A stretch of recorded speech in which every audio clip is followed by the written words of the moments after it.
পাপের মধ্য থেকে বাছাই করে ছাঁটাই করে আমাদের হায়াতে জিন্দেগির মধ্যে বারাকা নসিব করে ঈদুল আজহার জামাতে শামিল হওয়ার সুযোগ দিয়ে দিয়েছেন। রব্বে জালিল যেটার ব্যাপারে ওপেন ঘোষণা করেছেন, ইগফিরু রাব্বাকুম, ও আমার প্রিয় বান্দারা তোমাদের রবের পক্ষ থেকে ক্ষমার ঘোষণা নিয়ে মাঠ ছেড়ে যাও।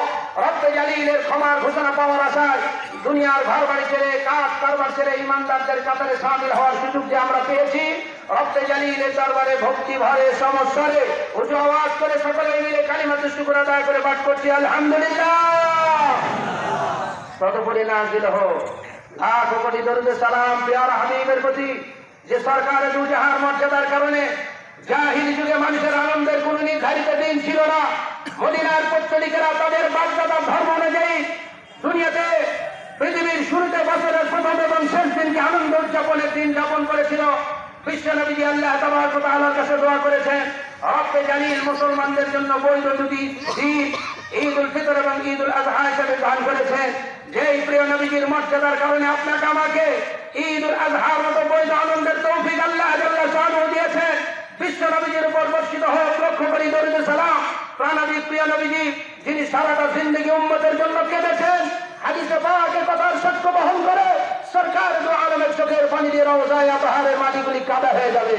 কাদা মাকাদে হলে মাকামে মাহমুদে দাঁড়িয়ে এক সেজদা দিবেন, এক সেজদার মধ্যে এমন কিছু প্রশংসা করবেন আব্বা জান আদম থেকে ঈসা রূহুল্লাহ পর্যন্ত যে প্রশংসাকে আল্লাহ তাআলা কেউ কোনোদিন শোনান না, এমন প্রশংসা শুনে আল্লাহ তাআলা বলবেন কি পারওয়াসা সালতুতি ও হাবিব আপনি মাথা উঠান, আপনার চাওয়া পূরণ করা হবে। এর মধ্যে দিয়ে নবীজির এক সেজদার মধ্যে দিয়ে কেটে যাবে সময় 7 দিন 7 রাত।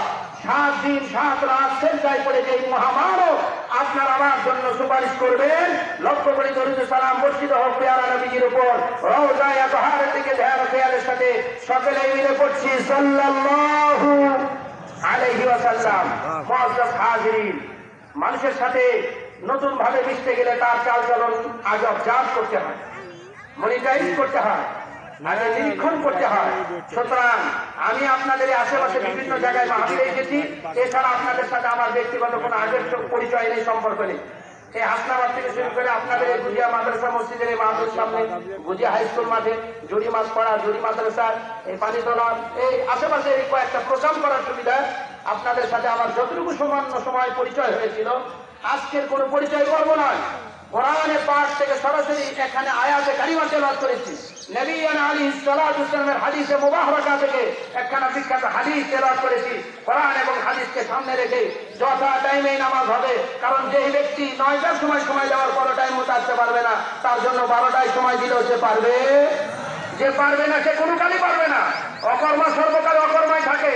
কে বেজার হবেন, কে খুশি হবেন দেখার সুযোগ নেই। শরীয়তের নির্ধারিত পন্থা ঈদুল আজহার নামাজ যত সম্ভব সকালে পড়া উত্তম। আমি সকাল 7টায় এই জন্য আপনাদের এই জায়গায় উপস্থিত হয়েছি। এটা কার দোষ তা বলছি না।